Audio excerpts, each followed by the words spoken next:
Aceh Jaya terus menggencarkan vaksinasi bagi masyarakat. Vaksinasi ini bukan hanya dilaksanakan pada siang hari, namun juga dilaksanakan pada malam hari usai pelaksanaan ibadah sholat tarawih. Satuan Gugus Tugas COVID-19 Aceh Jaya terus menggencarkan vaksinasi. Salah satunya yang dilakukan oleh pihak Polres Aceh Jaya bekerjasama dengan Dinas Kesehatan setempat dengan membuka gerai vaksin di malam Ramadan usai sholat tarawih. Hal itu seperti yang dilakukan di Desa Monmata, Kecamatan Krung Sabe. Ratusan warga dari berbagai desa sangat antusias mengikuti vaksinasi COVID-19. Vaksinasi yang digelar tersebut bersamaan dengan penyaluran bantuan sosial bagi para pedagang kaki lima, warung, dan nelayan atau BTP KLWN. Kegiatan vaksinasi yang digelar pada saat malam Ramadan itu bertujuan agar masyarakat yang tidak sempat hadir untuk vaksinasi pada siang hari bisa melakukannya pada malam hari usai tarawih. Sehingga dengan dibukanya gerai vaksin pada saat malam Ramadan, jumlah masyarakat yang telah divaksin terus bertambah, terutama vaksinasi booster.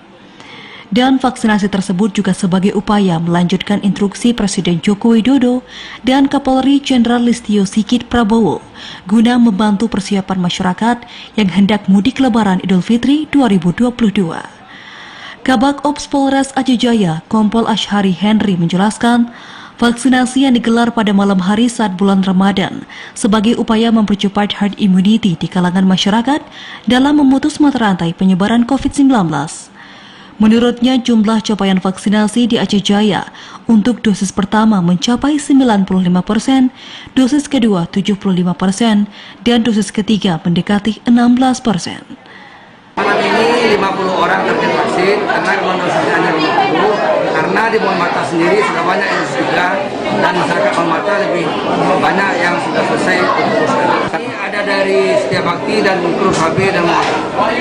Vaksinasi kita dosis 1 sudah 98%, dosis 2 sudah 76%, dosis 3 mendekati 16%. Adapun pelaksanaan vaksinasi malam hari saat bulan Ramadan juga akan dilakukan di seluruh Aceh Jaya di tempat yang telah ditentukan. Dari Aceh Jaya, Musliadi, TVRI melaporkan.